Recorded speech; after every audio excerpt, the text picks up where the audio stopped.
নমস্কার বন্ধুরা, আমার চ্যানেলে অনেক অনেক স্বাগত। আমি আজও চলে এসেছি আপনাদের জন্য নতুন একটা রেসিপি নিয়ে। তো আজকে আমি বানাবো পালং পনির। তো দেখুন, পালং পনির বানানোর জন্য নিয়েছি আমি টাটকা পালং শাক। তো এটাকে আমি ছোট ছোট করে কেটে নেব। তো দেখুন, ঠিক এইভাবে কেটে নেব। তো দেখুন, আমি সব কটা কেটে নিয়েছি ছোট ছোট করে। তো দেখুন, আমি মিক্সির বাটিতে দিয়ে দিয়েছি। তো এটাকে আমি বেটে নেব। তার সাথে আমি ধনে পাতাটাকেও দিয়ে দিলাম। তো এগুলো সব একসাথে আমি বেটে নেব।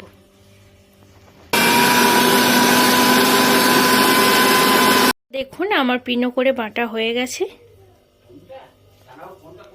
এখানে আমি নিয়েছি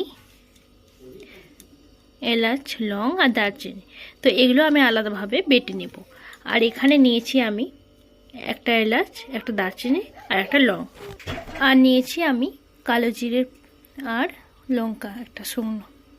আর এখানে আমি 3টে কাঁচা লঙ্কা দিয়ে বেটে নিয়েছি। তো পনিরটাকে আমি এরপর সাইজ মতো করে কেটে নেব।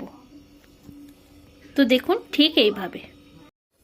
তো পনিরগুলোকে আমি ঠিক সাইজ মতো করে কেটে নিয়েছি। আর এদিক দিয়ে আমি কড়াই চাপিয়ে দিয়েছি, গ্যাসও অন করে দিয়েছি। তো দেখুন, আমি তেল দিয়ে দিয়েছি। তো তেলটা হালকা চলে এলে আমি পনিরগুলোকে ছেড়ে দেব।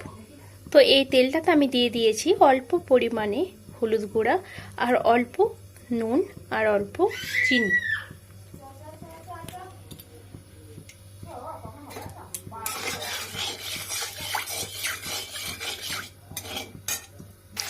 তো দেখুন, হালকা করে আমি ভেজে নিয়েছি। এগুলো তুলে নেব, বাকিগুলোও ভেজে নেব। তো আমার সবকটাই ভাজা হয়ে গেছে, যা পড়ে গেল। তো এই তেলেতে আমি ফোড়নগুলো দিয়ে দেব। তো প্রথমে আমি শুকনো লঙ্কার ফোড়ন দিলাম, তার সাথে এগুলো সবই দিয়ে দেব।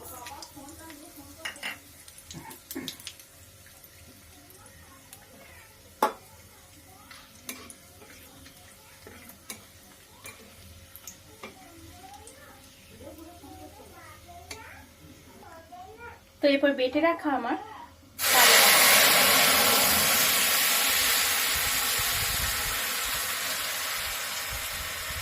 আমি সবটাই দিয়ে দিয়েছি।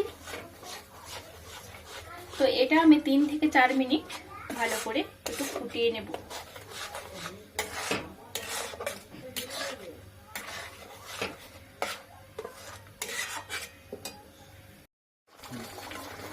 তো এতে আমি এরপর এই পেস্ট করে রাখা টমেটোটাকে দিয়ে দিই।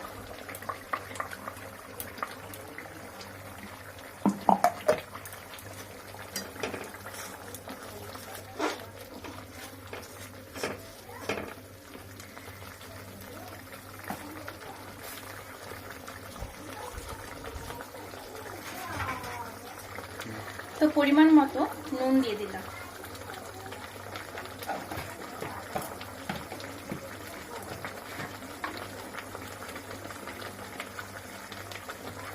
আর 1 চামচের মতো জিরে গুঁড়া দিয়ে দিলাম।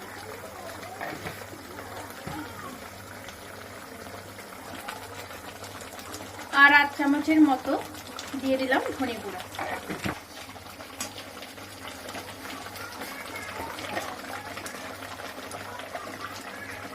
আর 8 চামচের মতো দিয়ে দিলাম আমি চিনি। তো এরপর আমি দিয়ে দিলাম দুধের সর।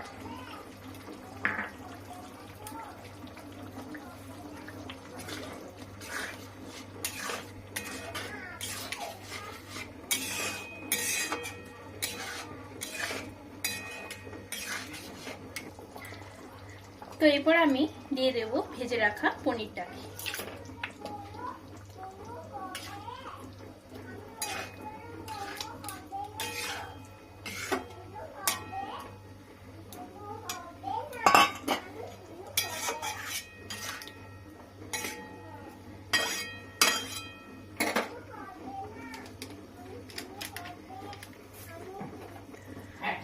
আর দিয়ে দিলাম আমি অল্প লঙ্কার গুঁড়া।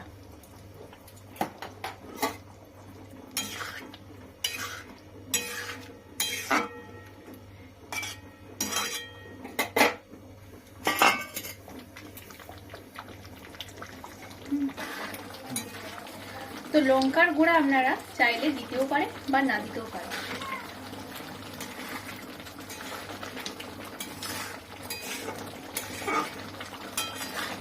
তো এটা আমি আরো 2 মিনিটের মতো হতে দেব। তো এরপর আমি 8 চামচের মতো ঘি দিয়ে দিলাম।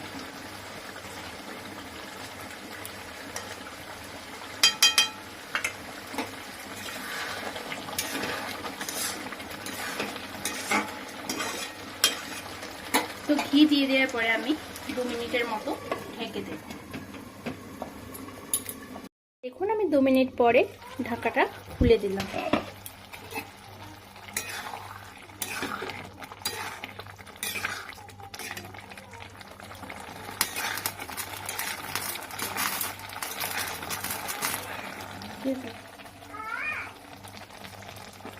তো এরপর আমি দিয়ে দেব পুদিনা পাতা। এটাকে আমি হাতে করে একটু গুঁড়িয়ে নিয়েছি।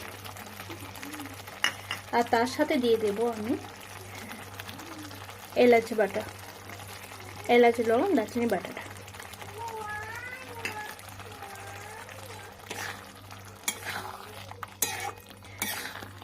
তো এটা আমার হয়ে গেছে।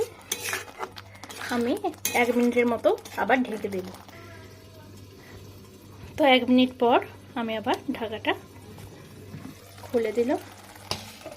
তো দেখুন আমার রেডি পালং পনির। তো দেখুন আমার রেডি। তো এই পালং পনির যদি আপনাদের ভালো লেগে থাকে তাহলে অবশ্যই আমাকে কমেন্টে জানাবেন। তার সাথে লাইক শেয়ার করতে ভুলবেন না। আর নতুন বন্ধুরা আপনাদের বলছি, যারা এখনও সাবস্ক্রাইব করেননি তারা চ্যানেলটিকে আমার প্লিজ সাবস্ক্রাইব করে নেবেন। তো ভালো থাকবেন, সুস্থ থাকবেন। আমি আবার আসবো আপনাদের জন্য ভালো কোনো রেসিপি নিয়ে। তো আজকের মতো টাটা।